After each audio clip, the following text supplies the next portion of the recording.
Today, the National Bureau of Economic Research officially labeling the coronavirus downturn an official recession, saying RIP to the longest running expansion cycle here in the US that began back in June of '09, stretching 128 months, making it the longest business expansion in the history of the United States, dating back to 1854, but officially marking the end today if you listen to the National Bureau of Economic Research update there. For more on all of this and where we go from here, as we've heard a few people noting that March represented a large buying opportunity. Now that we're hitting all-time highs here, when you look at the NASDAQ, what are we to do and where will we go? For more on that, I want to bring on our first market guest today.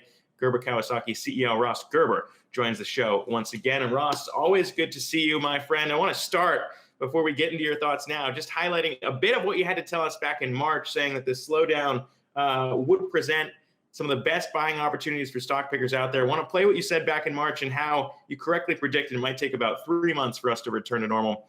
Let's hear what you had to say back then. Boy, oh boy. So yes, I'm going to have to say, be patient here, because it's going to take 3 months to get this market to work this recession in correctly. But boy, oh boy, this is as good as it gets for stock pickers like me. I mean, we look at where we're at now. What do you make of how quick the recovery has been? And now, if you talk about people who listened to you back in March, they made some good money here. I'm sure you have as well. But where do we go from here? And it's now time to initiate a little profit taking.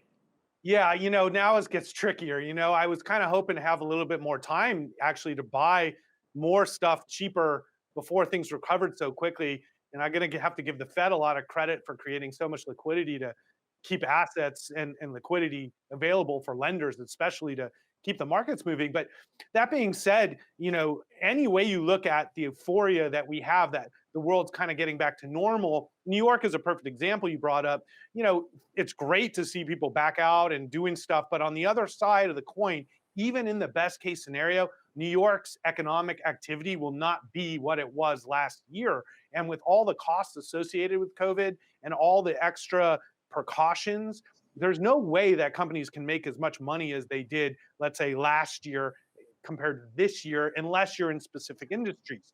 So the way we look at it, unless you're buying a deeply valued stock right now, it's time to take profits. I think we're still in a bear market. In my mind, I think there's going to be a tough 3 or 4 months in front of us with a lot of people call it the second wave. I just call it the first wave continuing. So now's the time to be real cautious, I think, and we're continuing to take chips off the table on our high PE names that have done well. Yeah, what's interesting too, when you talk about taking chips off the table, we had Tom on the show last week highlighting some of these cyclical names. You mentioned Vegas. That's that reopening preceded the New York one by about a week. We're seeing all the casinos bring people back. It was packed there over this weekend. And when you look at that, MGM was a name that you were very bullish on when we saw those March lows, up by about 229% since those March lows. So what's your take on a company like that has seen a pretty big bounce back here, but still faces some pretty intense risks in a potential second wave or another uptick in cases?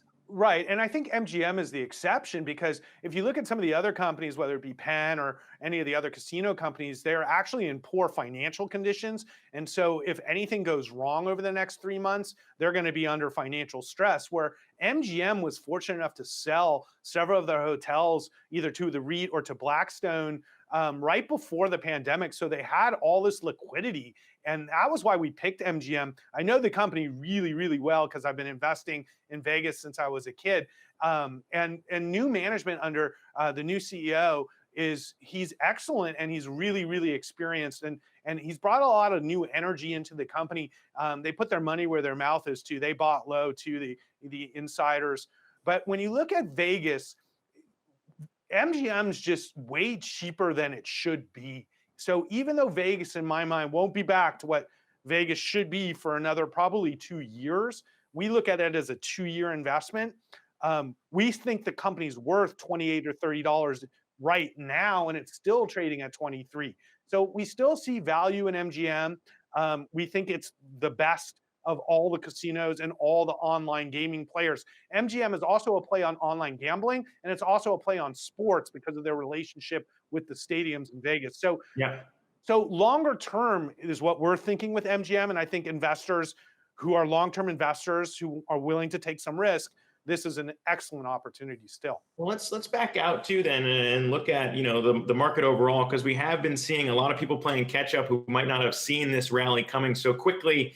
Bank of America upping their year-end price target to 2,600. Sorry, upping it to 2,900. It had been 2,600 before.